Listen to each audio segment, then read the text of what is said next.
Torej, če smo natančni, ne samo na vrhu rimokatoliške cerkve, ampak cele katoliške cerkve, kajti cerkev ni samo rimokatoliška, je tudi, poznamo katoliške cerkve vzhodnega obreda, ki nimajo rimskega obreda tako kakor mi, in tudi za njih se spreminja, ker je nastane tako manj prazen sedež. Petrov sedež, na katerem je rimski škof ali papež, je z današnjim večerom prazen.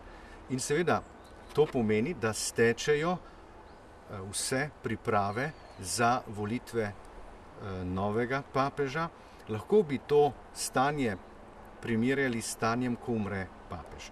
Tudi takrat morajo steči vse priprave za volitve novega papeža, vendar imamo sedaj poseben položaj z tega dejstva, ker je sedanji papež dal možnost svojim motu proprijem, se pravi z enim svojim dokumentom, ki ga je na lastno pobudo, kar tudi pomeni motu proprio, napisal, da je dal možnost s tem dokumentom, da se začnejo prej vse te procedure za izvolitev novega papeža. Bilo je recimo tudi nekaj govora o prstenu papeškem, kakšno usodo bo doživel, gre za neko umetniško delo. Ta papež vsaj fizično se ni poslovil od tega sveta. Kaj bo dejansko s tem prstenom? Običajno je tako, da se ta prsten uniči, ker velja tudi kot nek žig, ali kako je s tem? Kaj lahko poveste, kaj veste o tem? Torej, seveda, papežev prsten, kakor vsi prstani so bili včasih pečatni prstani. S tem prstanom so pečatili razne bule, razne odloke, razne tudi pergamentne bule, ki so tudi zgodovinsko zelo znamenite, so jih pečatili s tem. Ob smrti vsakega papeža je bila doslej navada, da so ta prstan razbili. To se pravi, da so s tem tudi pokazali, s tem prstanom se ne da več pečatiti, kar pomeni, pečat daš, ko si odobril stvar. Ni več oblasti, ki bi to odobrila. Zdaj seveda nastaja novo stanje, ker papež še živi, in mislim, da usoda tega prstana še ni čisto točno določena. To je ena taka kurioziteta, zanimivost, o kateri verjetno bomo še kaj slišali. Ta papež ima nek poseben status. Verjetno je na nek način unikum, v zgodovini se vzpostavlja neko novo pravilo. Kakšen status bo torej zdaj ponovljen? Zdaj bomo lahko rekli, da je postal resničen tisti vic, ki smo včasih rekli, kaj se reče ta dva papeža, ko se srečata, in si rekel, onemu se nikoli ne srečata dva papeža. Zdaj bo najbrž v zgodovini se res lahko prvič zgodilo, da se bosta srečala dva papeža, in upamo, da se ne bosta srečala kot neka rivala ali nasprotnika, ampak kot nekdo, ki je upokojen in sedaj dobiva papež naziv emeritus. Zanimivo, da bo ohranil tudi belo barvo obleke, belo barvo talarja, kar je bilo celo nekaj časa tudi pod vprašajem, ali bo si vrnil obleko kardinala, to se pravi črn talar, črno obleko z rdečo obrobo in rdečim pasom, ampak so se odločili, da ostane, da ohrani belo barvo. Še to me zanima, kako vi gledate na ta zadnji pontifikat Benedikta XVI, predvsem v luči Janeza Pavla II, ki je nekako imel drugačen stil vodenja rimokatoliške cerkve. Glejte, vsak človek ima gotovo vsak slog, tudi vsak novinar, vsak umetnik, gotovo tudi vsak papež. In ta dva človeka, kakor sta si bila v življenju zelo blizu, dokler je živel še Janez Pavel II, in sta se, mislim, zelo dopolnjevala in sodelovala. Sam Benedikt XVI je rekel, da je bil papež Janez Pavel II zelo dober filozof, on pa teolog, no tega drugega zase ni rekel v svoji skromnosti, in sta se tako nekje dopolnjevala pri raznih odlokih, enciklikah, okrožnicah, ki sta jih pisala. Imela sta pa seveda drugačen slog. Benedikt XVI, profesor, teolog, človek kabineta, človek univerzitetne predavalnice, knjige.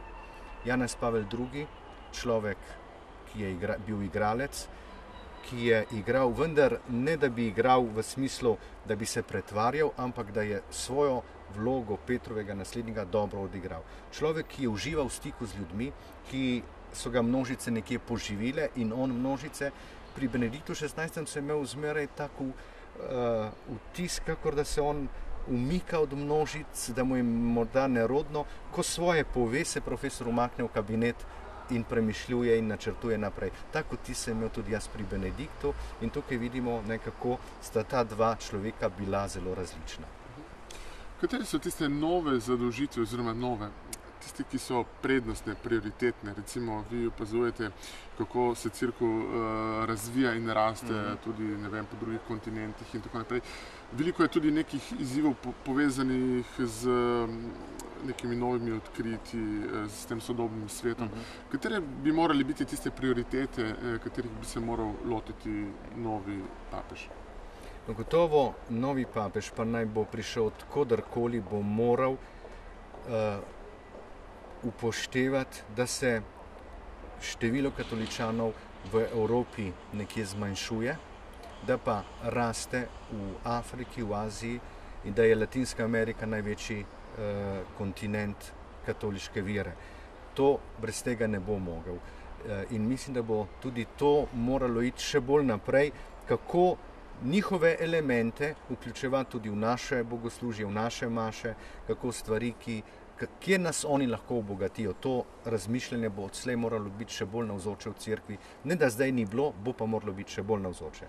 Druga stvar, ki se mi zdi zelo važna, je gotovo tudi določene strukturne spremembe bo cerkev tudi v Evropi morala,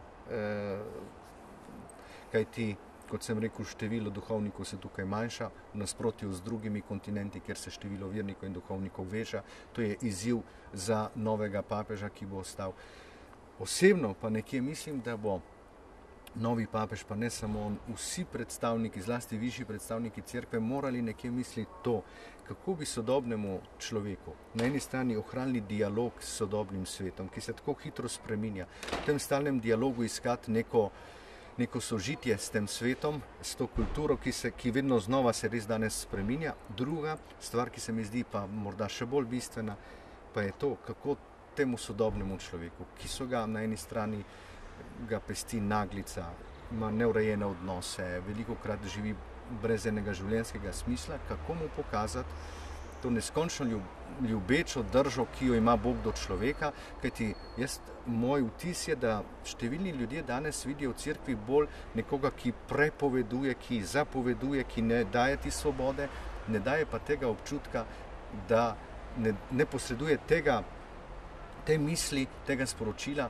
da kako smo Bogu dragoceni, kako nas ljubi in da je cerkev predvsem mati, ki ne samo požuga svojemu otroku, ampak tudi ga poboža, mu obriše solze in mu s tem pokaže sočutje. Gospod Rustja, hvala vam za pogovor. Hvala tudi vam.